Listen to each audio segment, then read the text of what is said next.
Welcome back again to Charlie Tuktuk Network, where we talk about everything you need to know about the tuk-tuk economy.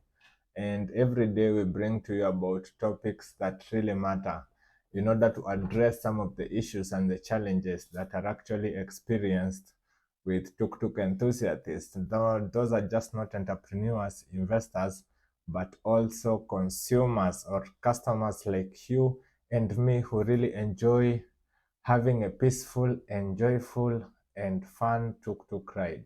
Therefore, in today's video, we are going to be talking about the 5 mistakes that you should avoid as a tuk-tuk customer every time you're going to board a tuk-tuk. And you also need to have expectations wherever you go all over the world. These are some of the mistakes you should make sure you avoid before getting into the tuk-tuk in order to ensure that you have a good, wonderful, fun tuk-tuk ride. So let's dive into our subject of today. Don't forget to hit the subscribe button, the notification bell below, so that you may receive more valuable content from Charlie Tuk Network, the #1 channel for tuk-tuk enthusiasts. So mistake number 1 that you should avoid as a tuk-tuk customer. Now, every time you want to board a vehicle, there are some few considerations you have to have. Apart from the fact that umetoka kwa nyumba and umeamua kuchagua tuk-tuk kama your option yenye unataka ikupeleke kazi, there are some things you need to be aware of in order to avoid having a bad experience, especially when you're boarding a tuk-tuk. Number 1, when the tuk-tuk is coming and you have waved at the tuk-tuk, you have told the tuk-tuk guy, stop kindly, I want to board the tuk-tuk. Let the tuk-tuk stand still and allow the driver to open the door for you so that you can board into the tuk-tuk.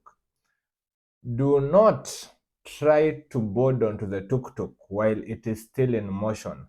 This can lead to fatal incidences such as accidents. It can lead you to break a leg or a foreman, sababu hiyo tuk-tuk inaweza enda kusimama wewe ukiwa ndio unaingia, ama unaweza ingia ikiwa ndio inatoka jo mjakubaliana maybe bei, and you end up hurting yourself, which might end up being a liability to the tuk-tuk driver. Hapo umeshamharibia siku na pia umeshaharibu siku yako. So always make sure that the tuk-tuk stands still and it is no longer moving, then you are able now to go ahead and board the tuk-tuk.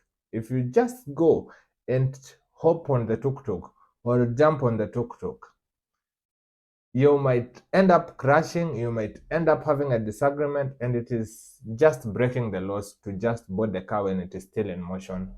It is just not right. So just wait for the tuk-tuk to stand still,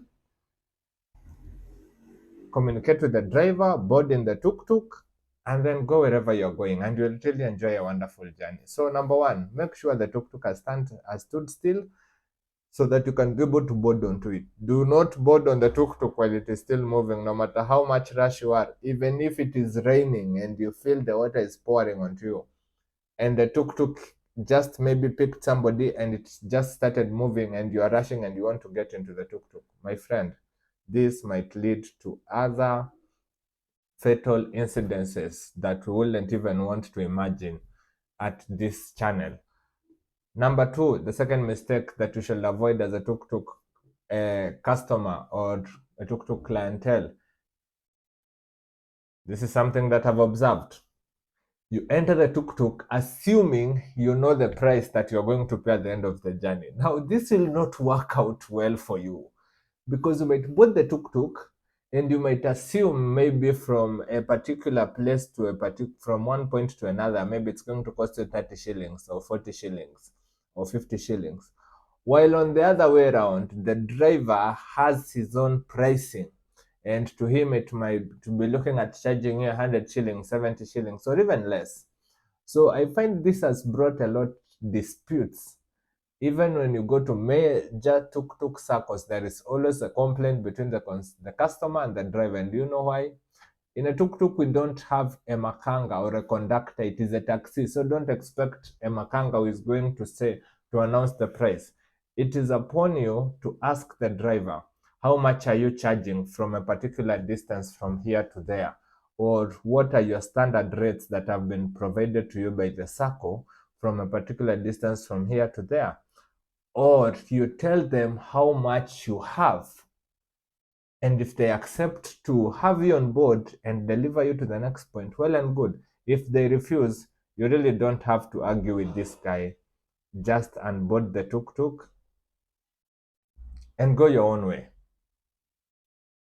rather than causing disputes and chaos on the road or at the end of the journey because you had not communicated the price or the fare charges between you and the driver. That's why I mentioned the first mistake is just boarding the tuk-tuk without inquiring from the driver how much is needed.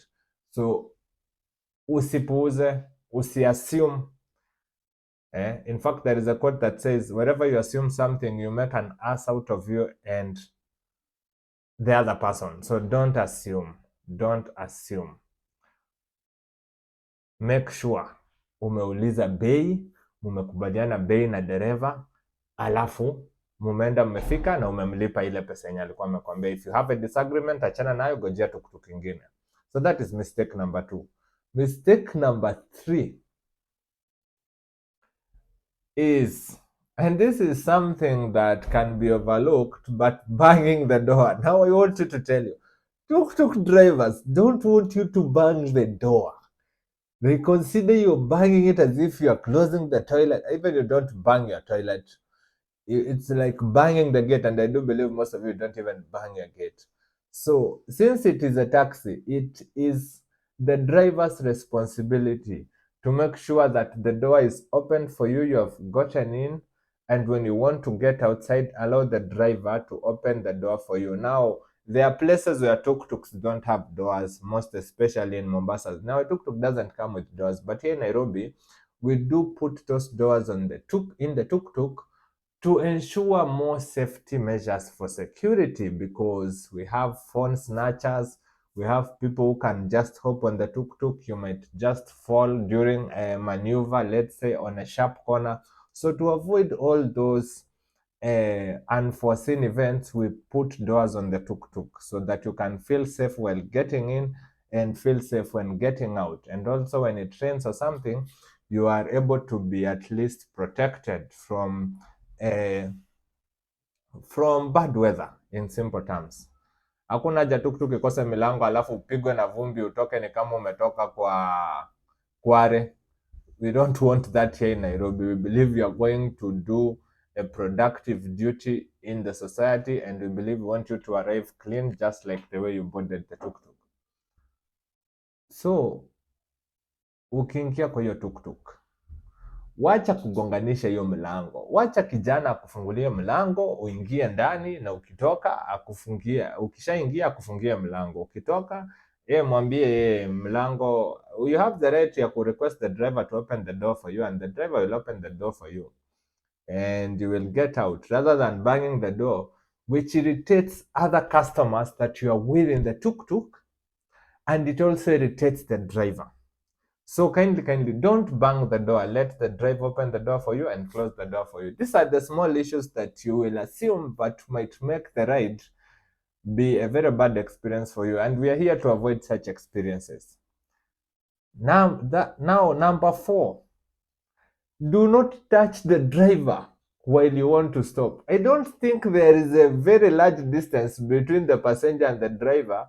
Uende kuguzaguza dereva na mgushikashika mgongo. No, don't do that. Some people have sensitive backs, and you know they are driving. And drivers is at the middle of the tuk-tuk cockpit. His driving position, he has to be at the middle of the tuk-tuk. So wewe ukimguzaguza apate nyege, arushe tuk-tuk kwa mtaro, alafu useme driver ametuangusha, my friend, to avoid, ama uanze kutusiwa unaulizwa na mshikashika na kama nani, wewe ni bibi yake ama wewe ni bwana yake. To avoid all those, just talk to the driver. That's why it is important to let the tuk-tuk stand still. If you're negotiating with the driver, negotiate with the driver. If you're talking to the driver, talk to the driver. Make sure they are aware of your dropping point from where they have picked you up. Tuk-tuk drivers are very smart people, so they always memorize all these different dropping points. Even if there are 20 in the same road, they're always going to memorize them. And when you're about to arrive, you can always remind the driver. There are some tuk-tuks which even have a switch that you can actually press, and the driver will hear your alarm or your alert, and so they will just park at the next dropping point, and they will enable you to now drop and go to your destination. Or if you have arrived to your destination, they're just going to stop and drop you and continue with the journey. So don't touch the driver while you're in the tuk-tuk. Just don't touch the driver. Communicate with the driver verbally. The distance is way too short for you to start touching. I don't know if it's because the distance is short that you like touching the driver or something, but if the driver is comfortable with being touched, well and good, but most drivers are not comfortable being touched. That's why you see even in matatus, there is a grill between the passengers and the driver, because they don't want to be touched everywhere, anytime, anyhow. Some people just respect their body and their privacy. So you just need to be aware of that and avoid that mistake in order to have a wonderful and peaceful journey. Very, very, very important. And the last but not least is that don't board the tuk-tuk with your sugarcane or with your miraa or with your ball gum and eat your things from the tuk-tuk and leave all the dirt or all the waste in the tuk-tuk. You're going to have it hard with the driver, because sometimes the tuk-tuk is clean and you're disrespecting his place of working. You are dumping waste in his working environment and you are leaving it there, and the fees that you have paid are for you to be delivered from one point to another. So you have the right to throw the trash through the tuk-tuk window or through the tuk-tuk door if it is open, but don't throw the trash inside the tuk-tuk. If there is a bin, some tuk-tuks actually allocate a bin where you can throw your trash there. Very, very, very, very important. Very important.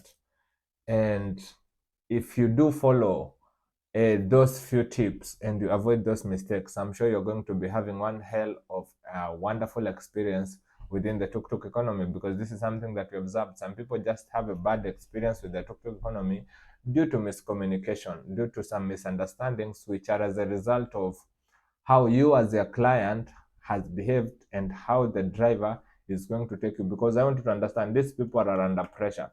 This person is thinking of where to drop you, where to drop the other passengers, is thinking of reaching his daily target so that he can actually pay his boss, is thinking of his family. So many other things are in that just one person. He's the conductor, he's the driver, he's everything. So this guy has a lot. So the last but not least is that do not board a tuk-tuk while you are under influence, or while you are under influence of drugs, alcohol, and you are really not sober at all, because it might end up making the journey chaotic for you.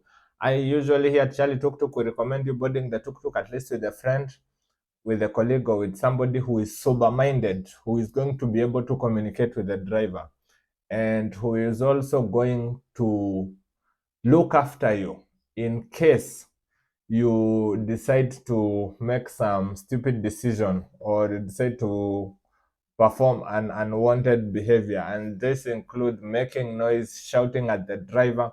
These are some of the things that will disrespecting the driver and their fellow passengers. These are some of the things that will bring disputes between the tuk-tuk driver and the passenger. So in order to avoid all those factors, it is always good to make sure that you board the tuk-tuk while you are totally sober-minded, so that you can be able actually to be delivered at the right destination, and so that you can be able to enjoy the ride. Now, if you have hired the tuk-tuk for a whole day and you have gone to a party and you have come back, and the responsibility of the driver is to just stroll you around, then good for you. But if you are just a passenger, umetoka klabu, umekata maji, alafu unaenda kuingia kwa tuk-tuk, alafu unaongelesha dereva matope, why, you're just going to have a very rough day. So For more tuk-tuk tips, stay tuned to Charlie Tuk-Tuk Network. Don't forget to hit the subscribe button and the notification bell below so that you may receive more valuable insights on how to really get to enjoy this tuk-tuk economy. So my name is Simon Moniki and I'm glad to be a host. Stay tuned to Charlie Tuk-Tuk Network. Don't forget to share with friends and family so that you can receive more entertaining video. And if you'd like us to talk about any other subject of matter, feel free to put it on the comment below and we are always going to get back to you.